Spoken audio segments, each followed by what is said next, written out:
Phone tapping कैसे किया आपने, किस अधिकार से किया, और 6 महीने से कर रहे थे, इसका मतलब आप? वो तो खुद मीडिया पे ही आरोप लगा रहे हैं। आपने सुना नहीं उनको? ये खुद गृह मंत्री रहे राजस्थान के। रघु जी, बड़ा आसान और होता है इतने हर चीज को भले मीडिया पे गृह घुमा मंत्री देना, रहे आप भी हैं जानते हैं कि इनको इतने समय से ऐसे कहना थोड़ी पड़ा राजनीति कर रहे हैं कि मैं कुंठित हूँ, लाचार हूँ, एक कांस्टेबल का ट्रांसफर नहीं कर सकता।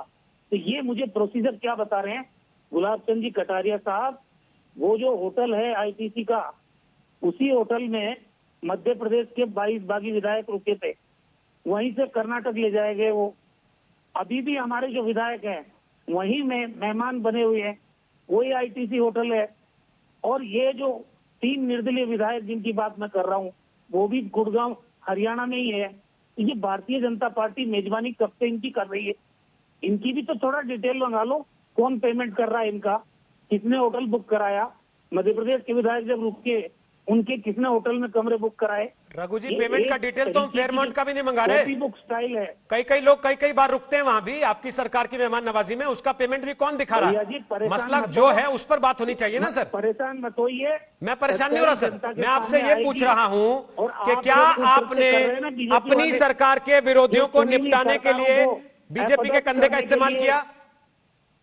आप जिस तरह की हरकतें करने को उतर आए हैं, ये हरकतें लोकतंत्र में ज्यादा समय तक चलने वाली नहीं है। पाप का घड़ा फूटेगा एक दिन। गलतफहमी में किसी को नहीं रहना चाहिए। और जो सच्चाई है देश की जनता भी देख रही है अच्छी तरह से। एक ही होटल है, उसी में मध्य प्रदेश की सरकार गिराई जाती है, वही होटल है, वहां अटेम्प्ट राजस्थान के विधायकों को रखा जाता है। तो एक ही होटल से राजस्थान की बचती भी है हर बार। ऐसी मूर्ख देश की जनता नहीं है। एक ही होटल से राजस्थान की सरकार बचती भी तो है रघु जी हर बार, इसलिए होटलों पे ना जाके ना, मसला जो तो असली मसला है सर, प्रताप की रघु जी एक बात तो बता दीजिए, शूरवीरों की धरती है, एक बात तो बता लोग दीजिए, बिकाऊ नहीं है। कल हनुमान बेनीवाल ने जो आरोप लगाया जिसका आप जिक्र कर रहे थे अभी थोड़ी देर पहले, फ्लोर टेस्ट में भी हम साबित करेंगे सर कि राजस्थान में मेजोरिटी हमारे पास है। सर लोकतंत्र का गला पैसे के दम पे कोई भी खत्म कर सकता, दबा नहीं सकता। रघु जी चाहे कितने भी बयान दो, रघु जी, राजस्थान की जनता सच्चाई जानती है। रघु जी, कितनी उम्मीदों के साथ उन्होंने सरकार बनाई है। रघु जी, आज सरकार गिराने की जो षड्यंत्र बीजेपी रघु जी, वो इनको आवाज आ रही है मेरी? आ रही सर, उम्मीदें तो सचिन पायलट की भी थोड़ी रही होंगी। अभी आशुतोष जी कह रहे थे वही उम्मीदें पूरी कर देते आप लोग तो आज ये नौबत नहीं आती शायद। देखिए, सचिन पायलट साहब को क्या ग्रीवेंस है वो तो वही बताएंगे, लेकिन मैं ये मानता हूं कि पार्टी का पूरे विधायक, 100 से ज्यादा विधायक यहाँ मौजूद है, हमारे साथ है। पार्टी के महासचिव संगठन के केसी वेणुगोपाल जी यहाँ मौजूद हैं, पार्टी के मुख्यमंत्री यहाँ मौजूद है, पार्टी के प्रदेश प्रभारी ऑल इंडिया से वो यहाँ मौजूद है, पीसीसी के प्रेसिडेंट यहाँ मौजूद है।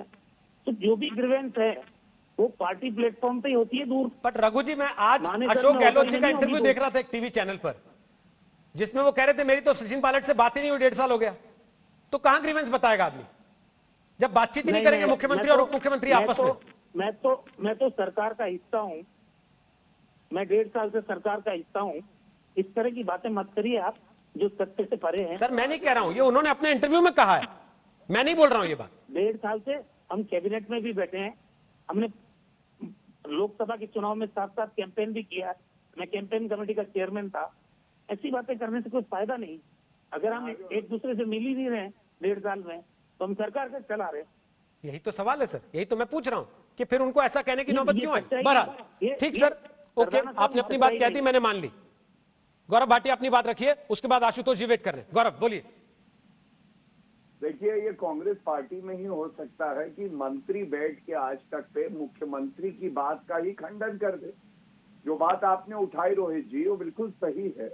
अशोक गहलोत जी ने कहा 1.5 साल से मेरी बात नहीं हुई, यहाँ मंत्री जी कह रहे नहीं बात होती थी।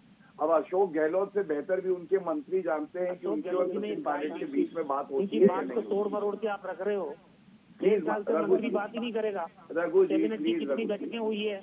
रघु जी, आप अच्छे व्यक्ति लग रहे हैं मुझे। जो राहुल गांधी जैसी हरकतें कर रहे हैं, अपनी बारी में बोलिएगा ना। मैं बोला आपके बीच में क्या? मैं बोला क्या? अपने समय में बोलिएगा। मंत्री हैं आप, बड़े ओहदे पे बैठे हैं, सम्मान करिए उस पद का। धन्यवाद। देखिए, अभी रघु जी ने कहा कि पाप का घड़ा फूटेगा। अरे, कांग्रेस के पाप का घड़ा तो फूट ही रहा है। दिखाई दे रहा रघु जी। आपसे वही सवाल मैं पूछता हूं। सबसे पहले आप इस ऑडियो टेप के ऊपर जो है कह रहे हैं कि हाँ घूस ली जा रही थी, दी जा रही थी, तो बताइए ये ऑडियो टेप पुलिस के पास है ना अभी? अगर है तो जानकारी दे दीजिए हम लोगों को, और किस जो है विधिक तौर पे इसको रिकॉर्ड किया गया। दूसरी बात, आपने एफआईआर नामजद क्यों नहीं करी अगर आपके पास ऑडियो टेप थे? और तीसरी बात, पुलिस आपकी है, मुख्यमंत्री आपका है, अरेस्ट करिए ना। अगर कोई लोकतंत्र को चोट पहुंचाता है, खरीद फरोख्त करने की बात करता है, आप कांग्रेस के एमएलए को बिकाऊ मानते हैं, अरेस्ट करके जेल की सलाखों में डाल दीजिए। क्यों डर लग रहा है आपको? क्या डरते हैं कि नाम ना आ जाए अशोक गहलोत का, कि वही नहीं चाहते थे कि सचिन पायलट आगे बढ़े, या किसी और का नाम आ जाए? इसीलिए कहते हैं कि जब कमजोर विकेट पे बैटिंग कर रहे हो तो ज्यादा नहीं बोलना चाहिए।